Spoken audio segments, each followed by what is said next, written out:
আসসালামু আলাইকুম। আমি বিডি মম তামান্না আপনাদের সাথে কথা বলছি। আশা রাখছি আল্লাহ পাক আপনাদের সুস্থ রেখেছেন। এই তো সকাল সকাল রেডি হয়ে নিলাম। রেডি হয়ে নিয়ে চলে যাচ্ছি। আজকে একটা অনুষ্ঠানে যাব। এই তো এখানে চলে আসলাম। আজকে হলো 21শে নভেম্বর সশস্ত্র বাহিনী দিবস। আর এই সশস্ত্র বাহিনী দিবসে ডিফেন্সের যত লোক আছে সবারই মানে দাওয়াত থাকে। আমরা বলি এটাকে বড়খানা।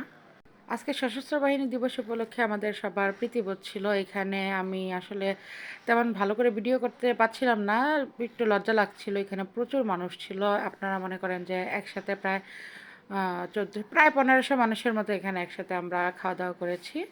তো খাওয়া দাওয়া করে নিলাম। খাওয়া দাওয়া করে যখন বের হচ্ছি তখন এই তো হালকা একটু ভিডিও করছিলাম আস্তে করে। মানে বেশি মানুষ দেখলে হয় কি যে ভিডিও করতেও কেমন একটা লজ্জা লজ্জা লাগে। তারপরে অল্প অল্প একটু একটু ক্লিপ নিচ্ছিলাম আপনাদের সাথে শেয়ার করব। তাই এই তো এখানে দেখা যাচ্ছে এখানে আর কি বিভিন্ন গাড়ি আছে, গাড়ি দিয়ে সবাইকে কোয়ার্টার থেকে বা বাসা থেকে বাসার কাছ থেকে নিয়ে আসে, তারপরে আবার ওগুলা পাঠায়, আবার পৌঁছে দেয় বাসায়।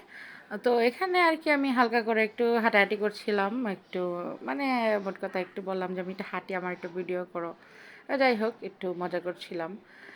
গিয়েছি একটু একটা জায়গায় আনন্দ করতে, তো একটু মজা তো করবোই। যাই হোক এখানে আমি একটু হাঁটাহাঁটি করছিলাম আর আপনাদের ভাইয়াকে বলছিলাম যে যেহেতু একটু বের হয়েছি তো আমাকে নিয়ে কিছুক্ষণ একটু চলো ঘোরাঘুরি করে যাই। তো ও বললো ঠিক আছে তাহলে চলো আমাদের ইউনিটটাই তোমাকে একটু ঘোরায় দেখাই। তো নিয়ে আসলো ওদের ইউনিটের রাস্তা দিয়ে একটু ঘোরায় ঘোরায় দেখাইতেছিল যে এখানে এটা আছে, ওইখানে ওইটা আছে, ওইখানে সেটা আছে। তো আমি এরকম ঘুরে ঘুরে একটু দেখছিলাম ওদের ইউনিটটা মোটামুটি বেশ বড়ই আছে।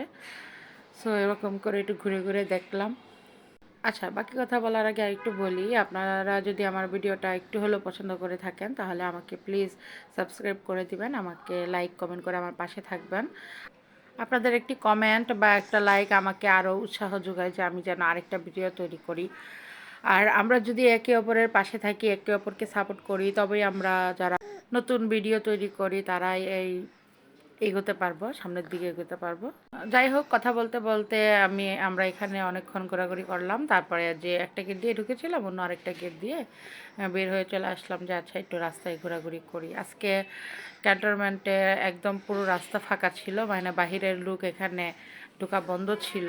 আজকে নট অ্যালাউড ছিল, রেস্ট্রিকশন ছিল আর কি, যে যাতায়াত করা যাবে না, শুধু ভিতরের কিছু লোক সীমিত পরিসরে যাতায়াত করছিল। রাস্তাঘাটগুলো একদম ফাঁকা ফাঁকা, অনেক সুন্দর লাগছিল। আসলে দেখছিলাম একটু করে ক্যান্টনমেন্টে কিছুটা রাউন্ড দিয়ে একটু ঘুরে বাইকে করে একটু আসলে বাইকে করে ঘোরাঘুরি করে যাচ্ছিলাম। নামিনি আর যেহেতু দুপুরবেলা ভালোই রোদ ছিল, সো নামা হয় নাই। একটু জাস্ট ফাঁকা ফাঁকা রাস্তাগুলো দিয়ে ঘুরতে ভালো লাগতেছিল। সচরাচর তো তেমন ঢাকা শহরে এরকম ফাঁকা ফাঁকা রাস্তা পাওয়া যায় না, যদিও ক্যান্টনমেন্ট বাহিরের থেকে তুলনামূলক ফাঁকাই থাকে, মানে তুলনামূলক বাহির থেকে ফাঁকা থাকে, বাট তারপরেও অনেক গাড়ি অনেক মানুষ থাকে। তো সেই হিসাব করলে আজকে তেমন কোনো মানুষ ছিল না, তো ভালোই লাগছিল। একদম মাঝ দুপুরবেলা এরকম বাইকে করে ঘোরাঘুরি করতে আমার কাছে তো বেশ ভালোই লাগতেছিল। এটা হলো আমাদের ক্যান্টনমেন্টের নির্ঝর এলাকা। তো যারা এখানে এসেছেন বা যারা থাকে মোটামুটি সবাই এটা চিনে। এত পরিমাণে মানে ভালো লাগছিল কেন সঠিক জানি না, তারপরেও আমার কাছে বেশ অনেক ভালো লাগতেছিল ঘোরাঘুরি করতে। তো আমরা বেশ অনেকক্ষণ ধরে বাইকে ঘোরাঘুরি করলাম। আমি এখানে হালকা হালকা করে একটু ছোট ছোট ক্লিপ নিয়েছি, রাস্তায় ঘোরাঘুরি বা কী করছি না করছি এগুলো ছোট ছোট একটু একটু ক্লিপ নিয়েছি আপনাদের সাথে শেয়ার করার জন্য। যদি আপনাদের একটু ভালো লেগে থাকে তাহলে প্লিজ আমাকে লাইক করে দিবেন এবং কমেন্ট করে জানাবেন। সো কথা বলতে বলতে এই তো চলে আসলাম, বাসায় চলে আসছি। আস্তে আস্তে করে উঠে যাচ্ছি, ওরা একে একে উঠে যাচ্ছে, আমিও পিছন পিছন উঠতেছি। আজকে বেশ সকাল সকাল ঘুম থেকে উঠেছিলাম, এই জন্য এখন একটু টায়ার্ডই লাগছে। তো আর বেশি কিছু বলবো না, আপনাদের সাথে কথা আর বাড়াবো না। আজকের মতো এই পর্যন্তই থাকবে। আমি এখন বাসায় যাব, বাসায় গিয়ে ফ্রেশ হয়ে একটু রেস্ট করব। বাচ্চাদেরকে ঘুম পাড়াইতে হবে, খাওয়াইতে হবে, ছোটো বাচ্চা আছে। আমার ছোটো বেবিটা যেহেতু অনেকটাই ছোটো, তো ও তো আর ওই সব খাবার খেতে পারেনি, তাই ওকে আমাকে হালকা করে একটু খাওয়াইতে হবে। খাওয়া ফ্রেশ করে আমরা আজকের মতো একটু বিকালবেলা রেস্ট নিব, ঘুমাবো।